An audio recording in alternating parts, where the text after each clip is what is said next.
Good evening, ladies and gentlemen. Thank you for coming tonight. Welcome to the press conference post-match for the match USA against Trinidad. Here today, our guest, Coach BJ Callaghan, that will take your questions as soon as you raise your hand, and please identify yourself. So let's begin here in the first row, the gentleman. Hi, BJ. Steve Goff from the Washington Post. You've seen Jesus score a few goals over the past few days. I wonder if you could comment on just his ability to be in the right positions to finish, and how his body of work, his confidence has really shown itself over the last few days. Yeah, I think all forwards are going to be judged by the goals that they score first and foremost. And when I see his movement and his confidence in the penalty box, you can tell that the game has slowed down for him, and he's just placing balls into the back of net, and that's a positive sign. And it lets us all know that he's focused and committed to being a goal scorer for us. But additionally, all of the work that he's doing. Leading our line defensively, dropping down and helping build up play. For me, he's having a really complete tournament so far. And, we're going to continue to get him better. We're going to continue to get the group better.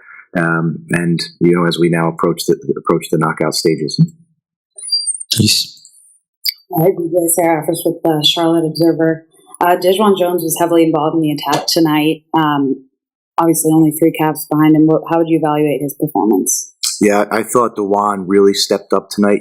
Especially in the first half, he had a really difficult matchup with Garcia, and that's not an easy winger forward to go up against. And he really rose to the occasion. Not only then on the defensive side, but then it helped us in the attack. Helped us create wide overloads, was able to get some crosses in the box. So I was really pleased with his performance and his ability to continue it all for the full 90 minutes. Kyle Bonner with ESPN. First, Cal got his first goal for the full national team. What did you see from him? And then if you have any updates on potential roster changes with injuries and more season for personal. Yeah, sure. So first, with Cade Cal, I think what you saw tonight is what he's strong at. He was running at defenders relentlessly. He was able to go inside. He was able to go outside. He was able to create combination play, and then he gets rewarded with the goal. So that's a performance that we expect from Cade. I think he expects from himself, and it's going to be one that we want to build on from him. In terms of the roster updates, right now, it'll be Alan Sonora will be replaced due to a hamstring injury. I don't have the replacement yet. Jordan Morris and Miles Robinson and guys like that have been working on the side. They're going to continue to work on the side, and we'll be day-to-day with them. We have the window of time to use. And then I don't have anything further to add to the Aiden Morris issue other than he requested to, leave camp for personal reasons, and we granted that. No, that timetable is open. Yeah. Kyle Bond with Sporting News. How did the heat and humidity sticky out there? How did that affect you guys? Did you come in with any plan for that at all? And how did you kind of manage the 90 minutes through the nasty weather out there? It's kind of gross. Yeah, we're used to it here. That's a great question. Obviously we predicted it. So we've got a great high performance team and a medical team that's able to provide our players with strategies ahead of time. So we were already working prior to coming into the game, and then when you're in the game, we stress to the guys that we want to still be playing with intensity. We want to still play, but if we need to rest, let's rest with the ball and continue to move it. And I thought they did a really good job to find those moments in the match where we could, slow the game down, get our breath. But it was definitely, something that we spoke about and strategically tried to implement. Yeah.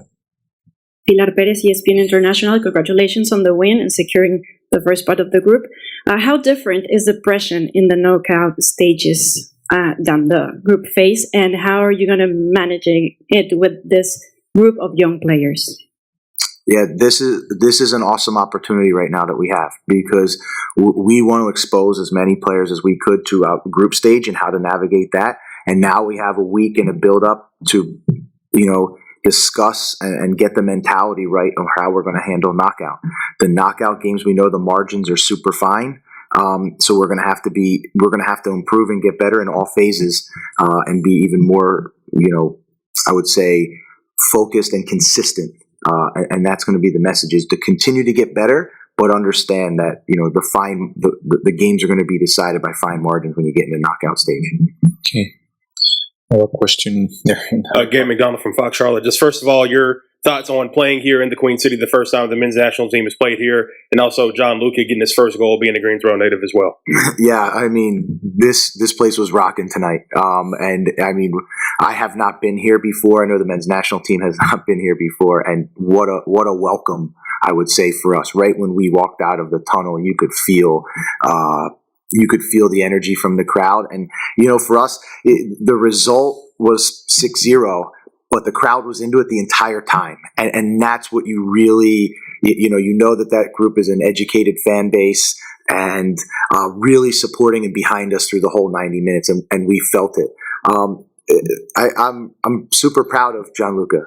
Obviously it's great that being the Greensboro native that he does it here, but he was able to do 45 minutes the game prior, and now to be able to put a 90-minute performance in. And really the goal is I would say, an icing on the cake for his overall performance and the way that he was able to help run our midfield.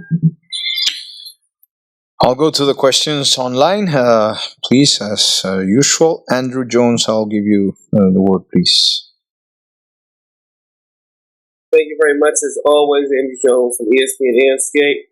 Coach, congrats on the win, and I know it was a pleasant belated birthday present for you on this victory. Wanted to ask you about Brian Reynolds' performance in terms of how he was able to not only provide his forward quality, but still do his defensive duties. Just your thoughts on his display. Yeah, Brian's a young player that we consistently track. He's earned his way into this group with his play in the club this season. We know his attacking quality, his versatility, whether he's playing wide and crossing, whether he's playing combination, or he's accelerating on the dribble. So he's really a threat on the attacking side. And when he came into camp, him and I had a conversation, and we challenged him on the defensive side, 1v1 defending, penalty box defending, and we committed to him to tell him that that's going to be an area that we're going to help him get better. As long as he's committed to being open to the coaching. And, I think, there's moments tonight where you see that. Like, you see the improvement that he's made, and he's going to become a more complete soccer player, and, someone who's, I hope, has a bright future for us. Charles Boehm. Hi, DJ. Can you hear me? Yes. Yes. Thanks for your time. I had a question about Jalen Neal. He's impressed a lot of people in this tournament. I wonder, has he done enough to show you that you think you can trust him against the maybe tougher competition that's coming up in the knockouts? Yeah, I mean, for me, it's not about trust.